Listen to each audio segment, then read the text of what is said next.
High বন্ধুরা, আমি দিয়া আবার একটা নতুন ভিডিও নিয়ে চলে আসছি শুধুমাত্র তোমাদের জন্য। আজকে পৌষ পার্বণ, তাই জন্য সকাল থেকেই ভিডিওটা শুরু করে দিলাম, কারণ আজকে বাড়িতে সারাদিন কি হবে সেটা তোমাদের সাথে সব কিছুই শেয়ার করব। তোমরা ভিডিওটা দেখতে থাকো। এখানে চাল গুঁড়োনো আছে, কারণ রাত্রিরে পিঠে হবে, তাই জন্য তোমাদের চাল গুঁড়োনোটা একবার দেখিয়ে দিলাম। তারপরে চলে আসলাম একটু মাঠে, দেখতে এলাম কেউ ঘুড়ি ওড়াচ্ছে কি না। এসে দেখি না ভাই এখানে মাঠে ঘুড়ি ওড়াচ্ছে, কেউ ছিল না। আর রান্না বান্না হয়ে গেছে।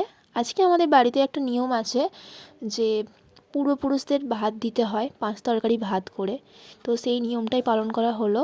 আর তারপরে সন্ধেবেলা বসে পড়েছি একটু নারকেল কুটতে, কারণ পুর পিঠে হবে। তো প্রথমেই কড়ার মধ্যে দিয়ে দিলাম। এলাচটা একটু লাল লাল করে ভাজা ভাজা হয়ে গেলে তারপরে কড়ার মধ্যে তুলে দেবো চিনিটা। প্রথমে চিনিটা না দিলেই হতো, জল দিলেও হতো। আমি চিনিটা দিয়ে ফেলেছি, কারণ চিনিটা একটু বসে গেছে, তাই জন্য জলটা দিয়ে দেখলাম চিনিটা বসে গেছে। তো জলটা দিয়ে চিনিটা একটু গলিয়ে নেওয়ার পর নারকেল কোড়াগুলো কড়ার মধ্যে তুলে দিলাম, কারণ এটা যেমন নারকেল এর নাড়ু করে সেরকমভাবে এটা ছাই মেরে নেবো নাড়ু করার মতো। জলটা অনেকটা দিয়ে ফেলেছি, তাই জন্য একটু ভালো করে ফুটিয়ে নিলাম। চলো এটা একটু অনেকক্ষণ ধরে নাড়তে হবে, কারণ লাল লাল হবে। গ্যাসটা একটু আস্তে করে দিলাম, নাহলে ধরে যাবে।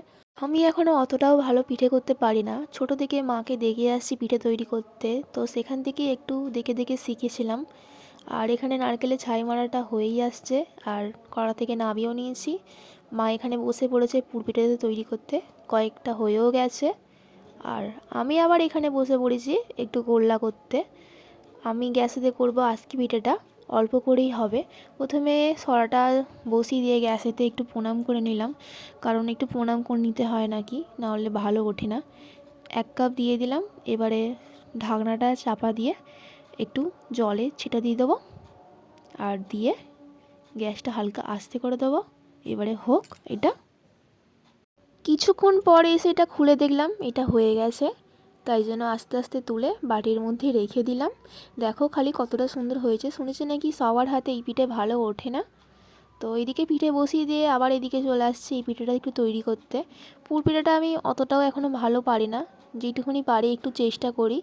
আর একটু মোড়াটা ভুলভাল হচ্ছিলো, তাই জন্য মা একটুখানি ঠিক করে দিল। এবারে তোমাদেরকে দেখাই, যেটা বসিয়ে এসছিলাম সেটা দেখাবো। চলো এবার দেখি কি হলো। এটা এখন একটু বাকি আছে। আর এখানে জল গরম করতে বসিয়ে দিয়েছি, কারণ এবারে বসাবো পুর পিঠেটা। এখানে অনেকগুলোই তৈরি করে ফেলেছে মা। এবারে একটু চাপিয়ে দেবো। পুর পিঠেগুলো যেহেতু সিদ্ধ করে করতে হবে, তাই জন্য এখানে একটা ফুটো গামলি দরকার। তারপর চাপিয়ে আর এটা ঢাকা দিয়ে দিতে হবে। এটা এখন অনেকক্ষণ ধরে সিদ্ধ হবে, থাক। আর আমার এই দিকে আজকে পিঠে তৈরি হয়ে গেছে। 2 রকম করেছি, একটা ঠাকুরের একটা ঘরের, অল্প করেই করেছি। আর এটা নাকি আমাদের নিয়ম একটা সরার মধ্যে থাকবে, এটা বাউনি বেঁধে উপরে তুলে দিতে হয়, 3 দিন ছুঁতে নেই। আর আমাদের এখানে পিঠে হয়ে গেছে কমপ্লিট। আজকে পিঠে অল্প করেই করেছি, কারণ বেশি কেউ খেতে চায় না। চলো দুজনে নিয়ে চলে আসছি ঘরেতে। এই পার্বণেতে সারাদিন কি করলাম সব কিছুই তোমাদেরকে দেখালাম। আর তোমাদের বাড়িতে কার কার কী পিঠে হলো অবশ্যই একটা আমাকে কমেন্টে জানাবে। আর সবাইকে জানাই মকর সংক্রান্তির অনেক অনেক শুভেচ্ছা ও ভালোবাসা। আর আক্ষিনের ভিডিও তোমাদেরকে তো দিয়ে দিয়েছি, তোমরা যাও চ্যানেলে ঢুকে দেখে আসো। আর আমার ভিডিও যদি ভালো লাগে অবশ্যই একটা সাবস্ক্রাইব করে দেবে। তো সবাইকে জানাই আজকের মতো টাটা বন্ধুরা।